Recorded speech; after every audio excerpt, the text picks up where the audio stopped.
Suzy Weitzman, bonjour, Boker Tov. Boker Tov, On bonjour est à tous. très heureux de vous entendre, de vous parler, d'être en contact avec le plateau du Golan, avec la localité d'Odem où vous habitez.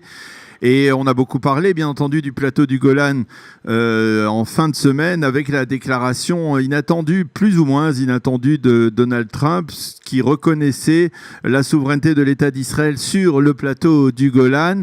Alors, bien entendu, d'une certaine manière, on aurait aimé avoir un peu l'atmosphère qui règne sur le plateau du Golan après cette reconnaissance. Est-ce que, on va dire, que ça a bouleversé la vie des habitants du plateau du Golan ou pas vraiment ? Pas du tout. Je pense pas. Les gens continuent à vivre leur vie tranquillement.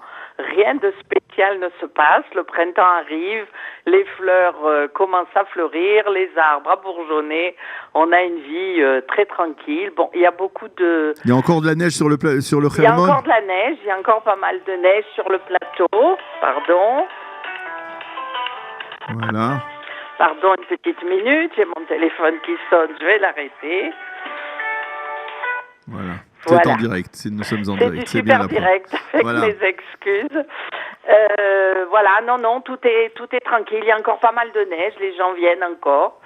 Les Zimmer sont tous pleins, plus ou moins, et la vie continue tranquillement. Alors, puisque les habitants du plateau du Golan ne semblent pas particulièrement émus de ce qui est en train de se passer à Washington, je vais vous demander tout de même votre avis. Comment vous interprétez cette décision ? D'abord, qu'est-ce que ça est-ce que d'une certaine manière ça vous rassure ou finalement vous n'étiez pas véritablement inquiet pour l'avenir du plateau du Golan ? Non, inquiet sûrement pas. On n'est pas du tout inquiet. Enfin, moi, ce que je ressens, c'est que c'est une bonne surprise. Trump est un homme de parole, en tous les cas vis-à-vis de nous. Donc c'est une bonne surprise, mais ça change pas vraiment ce qui se passe ici. Nous, comme disait Begin, on n'a pas besoin d'être connu pour savoir qui on est. Donc la vie continue ici. C'est une bonne chose que l'Amérique, que le gouvernement américain reconnaisse le plateau du Golan comme faisant partie intégrante d'Israël, mais pour le yom-yomi, c'est-à-dire pour les journées qui passent, rien ne change tant que, comme on ne parle plus comme il y a quelques années, de chaque fois dire nous allons le donner en échange d'eux. Oui. Maintenant, c'est une conversation que plus personne n'a, que tout le monde s'est vraiment rendu compte que c'était très important pour la sécurité d'Israël et la sécurité surtout de la vallée. Alors c'est ça, parce que qu'est-ce qui, à votre avis, a changé ? En fait, est-ce que c'est par exemple la guerre civile qui s'est produite ces dernières années en Syrie qui a totalement bouleversé, on va dire, la donne régionale ? Est-ce que vous avez le sentiment qu'aujourd'hui, même le Golan, qui déjà faisait consensus en Israël, est solidement, on va dire, reste solidement annexé à l'État d'Israël et restera annexé à l'État d'Israël ? Après ce qui s'est passé dans le Nord. Je ne sais pas si vous vous souvenez, il y a quelques années, moi j'habitais Jérusalem, oui. Et on passait notre temps à dire vite, on va faire le dernier tioul à Ramat HaGolan, oui. avant ça, c'était que le gouvernement... Et il y avait des organisations qui organisaient ces fameux tiouls de dernière minute. Oui, ça c'était à l'époque, il faut le rappeler pour nos auditeurs, c'était l'hiver 1999-2000, c'était à l'époque où le Premier ministre de l'époque était Ehud Barak et qu'il négociait justement avec les Syriens un retrait israélien du plateau du Golan et où à l'époque le père de Bachar el-Assad, Hafez el-Assad, avait exigé d'Ehud Barak un retrait israélien, y compris sur les bords du lac de Tibériade, pas seulement sur le plateau du Golan, jusqu'en bas. Ce sont des choses dont on n'entend plus depuis qu'il y a eu la guerre civile en Syrie et que l'Iran est arrivé jusqu'aux portes de la frontière, là, au-dessus de nous, il y a à 15 kilomètres, et d'un coup, que ça soit la droite, que ça soit la gauche, que ça soit le centre, tout le monde s'est rendu compte que c'était impossible de seulement discuter de la possession du Golan, c'est au niveau sécuritaire, et nous on s'en rend compte, il y a des exercices exercices tout le temps. Ce matin, j'ai reçu aussi de la personne qui s'occupe du bitachon, de la sécurité du Moshav, en nous disant qu'il y allait avoir des tirs, mais que ce sont des exercices. L'armée fait tout le temps, des exercices. On le sait, c'est quand on entend des tirs Shabbat qu'on sait que c'est pas des exercices, parce que l'armée ne s'entraîne pas Shabbat. Donc, Alors, une question qui concerne vos voisins sur le plateau du Golan, parce que vous le savez, il y a plusieurs villages druzes, non loin, l'un d'eux n'est pas loin également de Odem, si je ne m'abuse, c'est Matsadeh.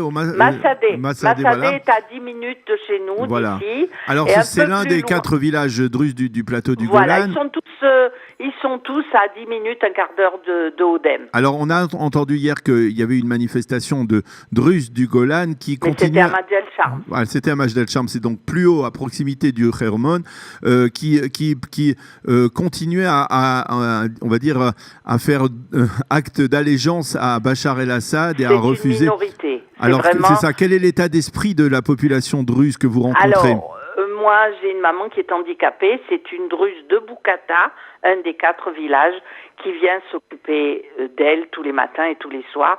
Et eux, par exemple, à Boukata, c'est pas du tout, c'est pas la même mentalité. Majdel Sharm, ils ont beaucoup de familles de l'autre côté. En fait, Majdel Sharm est un peu. C'est mitoyen avec la frontière. Ouais. Voilà, est un peu coupé en deux. Donc ils ont beaucoup de la famille de l'autre côté. Donc ils ont peur, c'est tout. Ils ont très peur. Donc ils savent pas à qui vraiment faire allégeance. Les villages qui n'ont pas peur, qui sont certains comme Matsadeh, Boukata, ce sont des villages où les gens n'ont pas du tout envie de redevenir syriens, mais alors pas du tout. Et ils le disent. Non, on n'a aucun problème avec eux, aucun. Donc, on peut dire que quelque part, même après 52 ans, puisque ça fait 52 ans que le Golan a été libéré, occupé par les forces israéliennes pendant la guerre des 6 jours, eh bien, une partie importante des Druzes, d'une certaine manière, vivent leur vie tranquillement ici en Israël, même si tous n'ont pas adopté la nationalité israélienne, mais tous vivent ici sans avoir de problème avec cela. Ben non, ils n'ont aucun problème. Ils travaillent énormément avec les Juifs, les Druzes.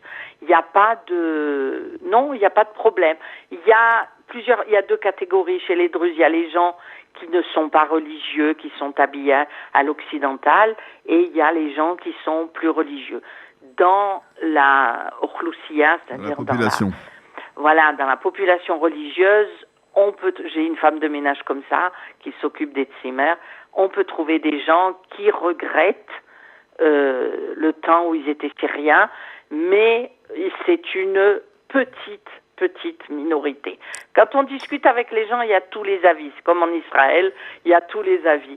Mais la très très grosse majorité des Druzes veulent rester israéliens et on n'a aucun problème avec eux, quoi. Aucun.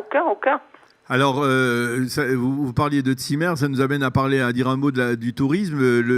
On sait que l'État d'Israël est envahi par les touristes. Il y a plus de 4 millions de touristes. Il y a eu plus de 4 millions de touristes en 2018. Ces touristes, est-ce qu'ils montent aussi sur le plateau du Golan? On les voit? Il y a beaucoup d'Israéliens surtout. Ah, plutôt d'Israéliens. Beaucoup d'Israéliens. Et il y a quelques touristes, ça dépend où est-ce qu'on a publié nos chambres, nos Tzimmer. Mais c'est surtout les Israéliens qui montent, et ils montent beaucoup. Ils viennent du Merkaz, ils viennent de Jérusalem, beaucoup. Et ils profitent du beau temps qu'on a en ce moment. Ils profitent du printemps et de l'été bientôt. On a eu beaucoup de pluie, comme on dit chez nous, Baruch Hashem, énormément de pluie. Et là, on aspire à avoir un peu de chaleur, un peu de soleil. Non, il y a beaucoup de tourisme. Les tzimmerim sont toujours pleins et c'est bien agréable pour tout le monde. Eh bien... Eh bien, Suzy Weitzman, merci beaucoup d'avoir accepté de témoigner, et surtout avec cette, on va dire, cette ambiance extrêmement positive et du fait que, quelque part, les habitants du Golan ne vivent pas au gré des rebondissements politiques et diplomatiques. Non. Ils continuent à vivre leur vie sur le plateau du Golan et comme tout le monde en Israël, continuer à le développer. On a une capacité à dépasser et à continuer notre vie et c'est bien. Voilà. Bien, on espère qu'on parlera du plateau du Golan que dans des circonstances heureuses et des circonstances, on va dire, touristiques et favorables pour l'État d'Israël. Merci beaucoup, Suzy Weitzman, d'avoir été avec nous ce matin sur Studio Kalita. Bonne journée, Shavua Tov. Bonne journée, Shavua Tov, à bientôt.